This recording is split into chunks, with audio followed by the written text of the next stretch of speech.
Hey guys, hope you're well.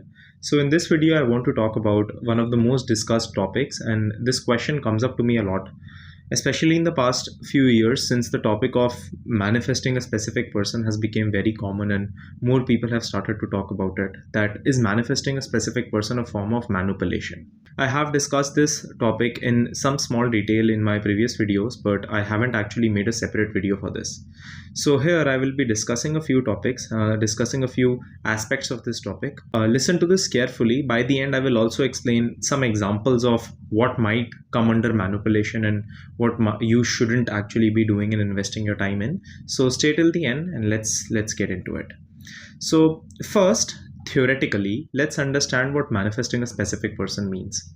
Now, I'm not going to give you the BS definition that people have gathered on the internet over a period of months in the past, and because there is too much information available and a lot of it is misinterpreted information. Like, I don't even know how many people I have seen who make content just by watching my content, and I am comparatively someone who does not even watch like manifestation content to that capacity. But I know coaches, I know great coaches whose content gets copied a lot.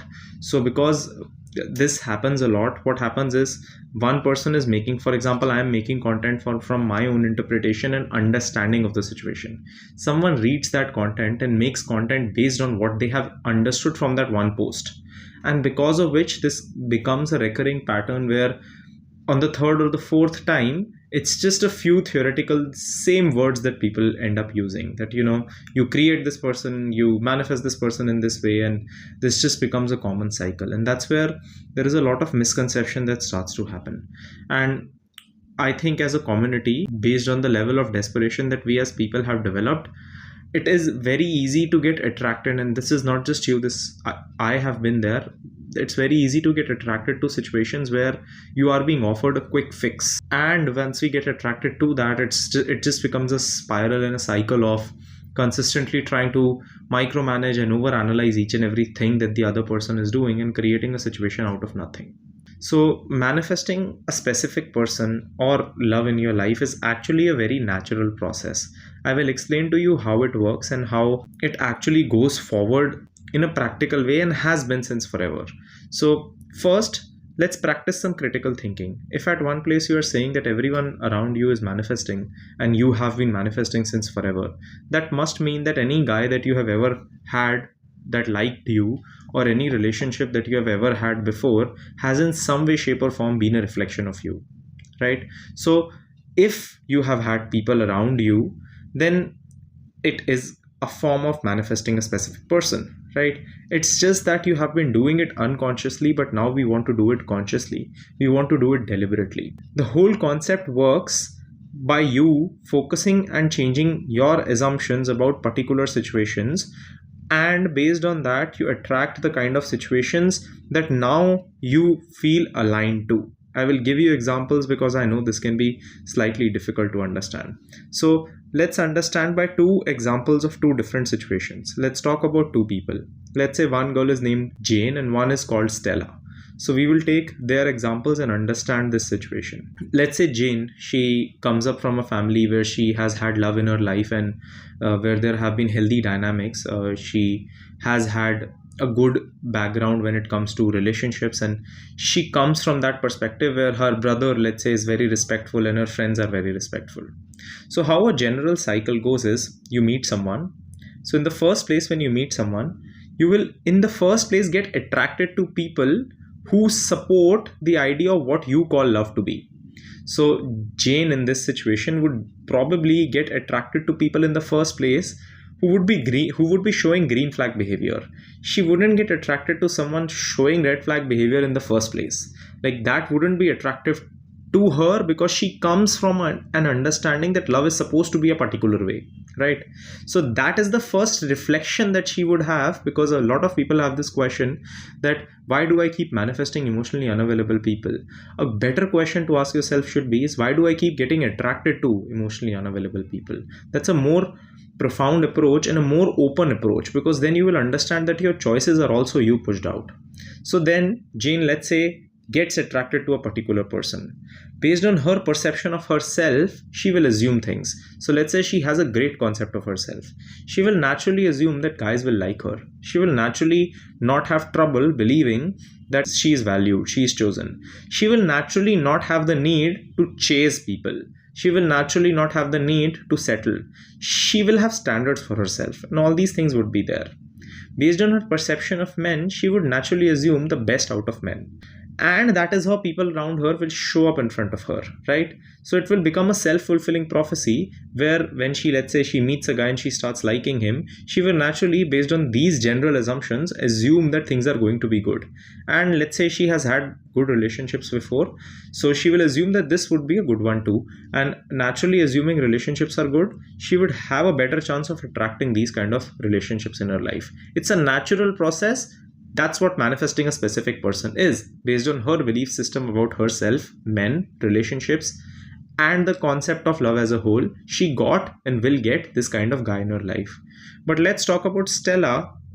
On the other end, let's say Stella had insecurities when she was younger because her friends in school used to bully her. Now, when her friends in school used to bully her, she developed these assumptions that maybe she is not someone who should be liked, or maybe she lacks something, or maybe her mom was not fully available and she used to nitpick everything that she does, and she used to force her into changing everything that she's focused on. And because of which, now Stella is very self-conscious, because at that age she did not have enough intellect to doubt her mom, so she started doubting herself.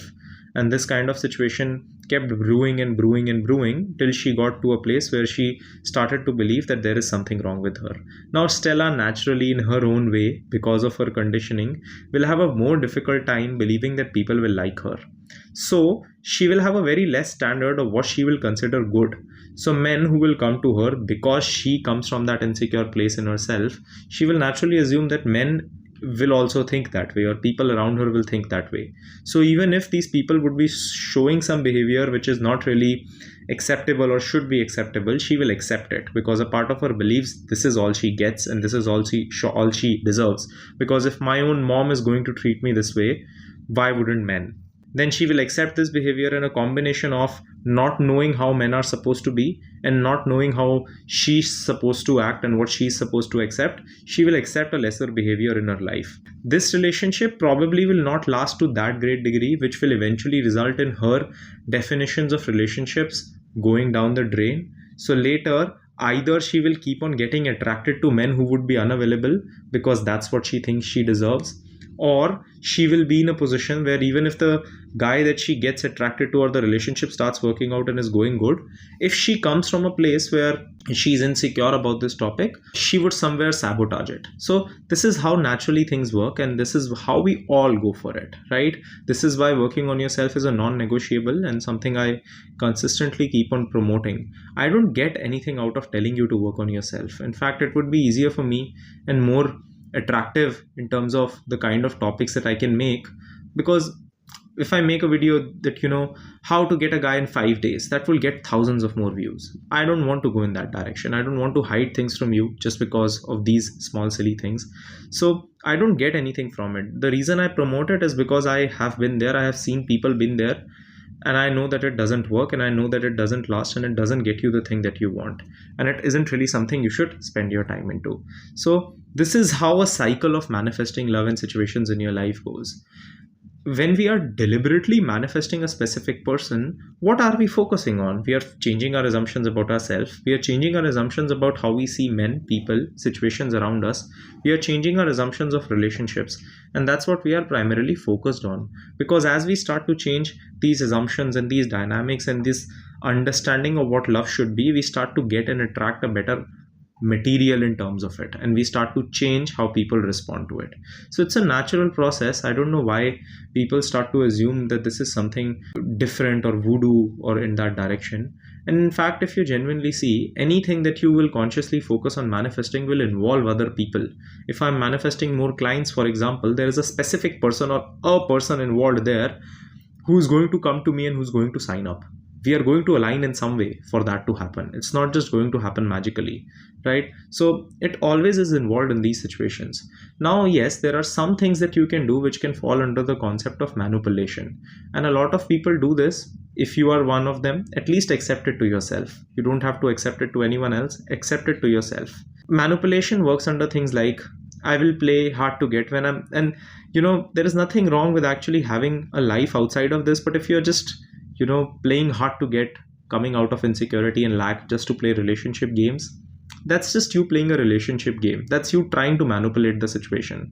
Maybe showing outside of their work, calling them consistently, texting them consistently, checking up on their friends to see if they are going to respond back to you or not, and checking their stories to see where they're at, trying to decipher what they are doing at any given point of time, checking to see if they're following someone, not following someone, assuming that they must be thinking this about you, thinking that about you in negative ways, putting yourself in places where you might bump into them. I think I repeated this one, but it's very common.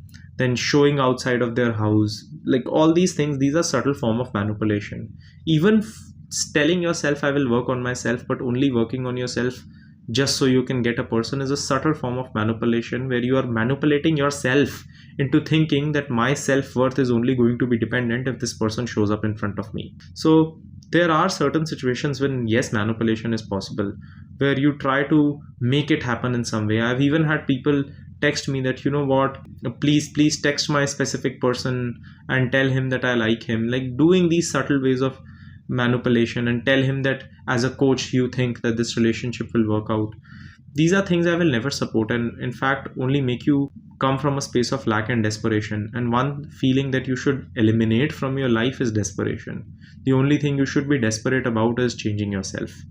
So I hope this video helps you. If you are manifesting a specific person, first understand your why, then go into this journey, and that's a topic for a different video. But ease your mind, because you're not trying to manipulate anyone, neither is the process a form of manipulation. So I hope this helps, and I will see you in the next video. Thanks for watching. Subscribe and share if you like the video. The link for my one-on-one coaching, my self-help courses, and my free newsletter are in the description box below.